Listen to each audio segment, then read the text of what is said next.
The year was last year, and you know Ubisoft, the company that just absolutely adores their fans, they decided to release a video game called XDefiant, a game that was gonna be considered the next COD killer. It sure killed something, alright.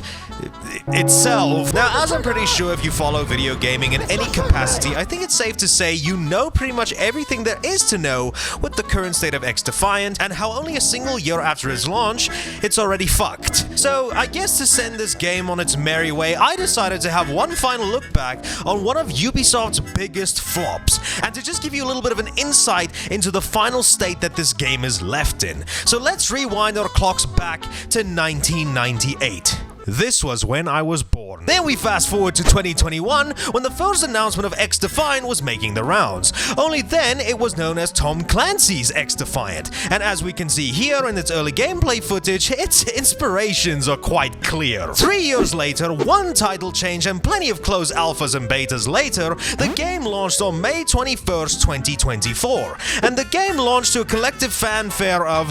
Yes, I don't actually know what the overall reception of the game was to a wider audience outside of Metacritic scores. But there's this one channel that has a freakishly long name that made a video on it a while ago. So go back and watch it for some more context as to where I was around the time that this game came out. But to give you the abbreviated version of it in this video, I really had a lot of fun with it. I think around the time I made my video it was still in beta though, and whilst I did enjoy what I played, ultimately I was worried about the game's future due to two factors. One of them being Black Ops 6 and the other one being Ubisoft themselves. And when it came to the game's beta, the only problem was primarily the queue times it took to get into a match, where by the time you actually get a single player to join a lobby, this isn't even a full lobby that you're able to play the game in, by the way, I'm pretty sure you could have conceived 4 children and one of them could have already gotten a college degree by the time it takes for one person to join. But let's shift our focus a little bit later down the line, once the game was properly released into the world. When it comes to the actual game itself, I can say without a doubt, this is a Call of Duty. Mostly akin to something like Black Ops 4, with it essentially being a traditional boots-on-the-ground gameplay style, with the addition of class abilities all provided by the various Ubisoft IPs that cake this game's roster. This game does at the very least cover all the bases. Smooth and responsive gameplay with great feeling and sounding guns. Check. Weapon customization. Check. Level ups for you and your weapons. Check. Battle passes and stores. This game was checking off all of the boxes on actually being a pretty damn competent competitor to Call of Duty. The biggest problem, though, is that the damn queue times never got fixed. They still took as long as a funeral procession, with players constantly joining, realizing it was me in the lobby and pissed off for their own good. That'll do numbers on my self-esteem. And even when you do get into a game, once you're done, instead of putting everybody back into the same lobby again to make wait times less of a ball ache, nope, much like a father that left to go get milk, all those potential friendships just got ripped away from you like a particular racing out of our Steam libraries. And this is something that persisted from beta, sadly all the way to the game's final days. But before we get to that bombshell, I just want to give you guys my thoughts on the game overall. I like it.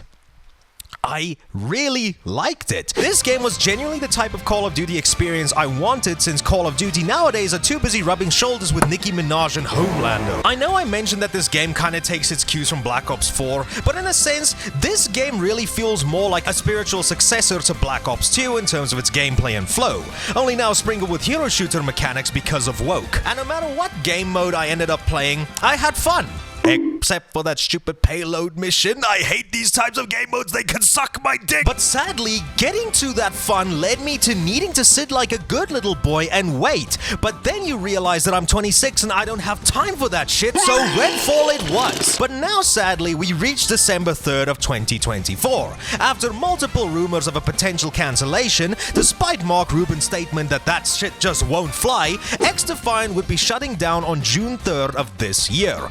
And man, what a absolute shit show. A game that had so much potential snuffed out before it could really shine. At least it lasted longer than Concord. But now, fast forwarding to a certain day in March of 2025, which will remain unspecified because I can't remember shit, just out of the blue, I was genuinely wondering how XDefiant was doing. So I thought I'd load it up onto my PC because that was the system that I played it the least on. Only to find out no matter where I looked, whether it be on Uplay, I actually downloaded this malware onto my PC, damn it! Or Epic Games, I wasn't able to find it, only then for me to do a little bit of research to realize that the game was removed on all digital platforms, which sucks, but for whatever reason, I was still able to download the game off of my Series S, which I found honestly really strange because I have played this game on my PC before, so why lock me out of that one particular system, whereas on console, they'll be more than happy to allow me back. It would seem that consoles are a lot more inclusive to dying games, it seems. But moving on from all of that,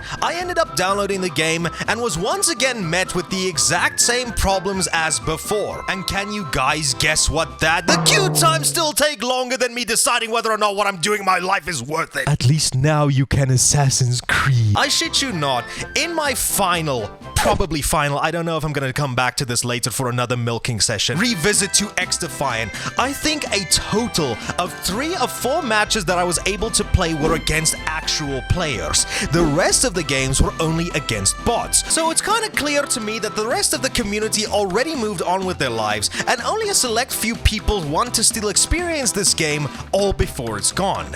And that's really sad to see. You'd think that the servers would be flooded with fans of this game, all gathered together in unison like that time that they shut down Club Penguin. Please do not abbreviate its name. No, we were met with the classroom recital where attendance was optional. And what probably stings the most, we finally got some Rayman representation with Lum Hunt. It's essentially a reskin of the Hotshot game mode, but fuck you! Had they released this game mode day one, the game would have been saved because Rayman is love and he pisses, meaning he has a But other than that, nothing. This game is gonna fade out with a whimper, and no amount of free battle pass shit is gonna bring it back. Although that was a very nice gesture. I mean, they're not gonna be making any more money on this game anyway, might as well, right? But a lot of things escalated XDefiant's inevitable downfall to a very disastrous degree. Starting with Call of Duty. When I made my original video last year, we had only known that Call of Duty Black Ops 6, the newest game at the time, was just coming out. But then, it got announced that it was coming to Game Pass. Now, there was no more need for a free Call of Duty alternative when the game this one was trying to leech off of was finding itself in the same level of accessibility. And the second thing was Ubisoft themselves. Now, when XDefiant released, Ubisoft's reputation was just fresh in the shitter thanks to the removal of the Crew 1 and the whole get comfortable with not owning your games crap. But I would have never expected how badly shit went with the company as a whole, because as we know, during the entire course of 2024, flop after flop after flop was just plaguing Ubisoft, whether it be thanks to the very first quadruple A game with Skull and Bones. Here's that video, by the way, if you want to hear my thoughts on it. To Star Wars Outlaws. The company was losing money, and sadly, XDefiant just didn't seem like it was worth the hassle of keeping online. So all that development time, gone. The fun experience people may have had with this game, gone. And worst of all, people's jobs just getting snatched away in the blink of an eye. And it's kind of heart-wrenching when you hear some of the accounts of some of the people who worked on Ubisoft being devastated after they just lost their jobs after being part of the gaming industry was a dream of theirs. That is just heartbreaking. And all of that was thanks to the decisions that higher-ups made that they had absolutely no control over.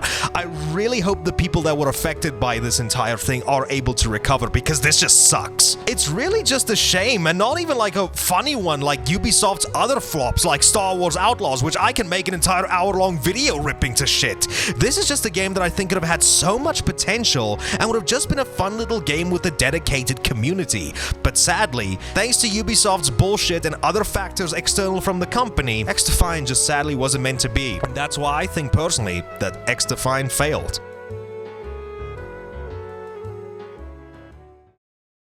Yeah, I kind of ended that video on a downer, but yes, it sucks, but unfortunately, what else are we supposed to do? I just want to say thank you guys all so much for watching. I'm sorry I've not really been uploading all too much. I've really been busy with a lot of other stuff and personal life issues that's been getting in the way of stuff. I'm not going to try and say I'm going to be on YouTube as frequently as I would kind of like to be, because the different stuff comes first. I have more important priorities, but still, I'm going to try my best to try and get more videos out to you guys. Maybe a little bit shorter, who knows? But in any case, if you guys like this video, please consider leaving a like and subscribing. I want to say thank you to all of the channel members, especially top-tier Patreon member, Mr. Aftonboy. If you guys want to support the channel in any way, consider becoming a member or joining the Patreon. I appreciate it, and it helps me keep giving you guys videos like these. So, yeah, give me money.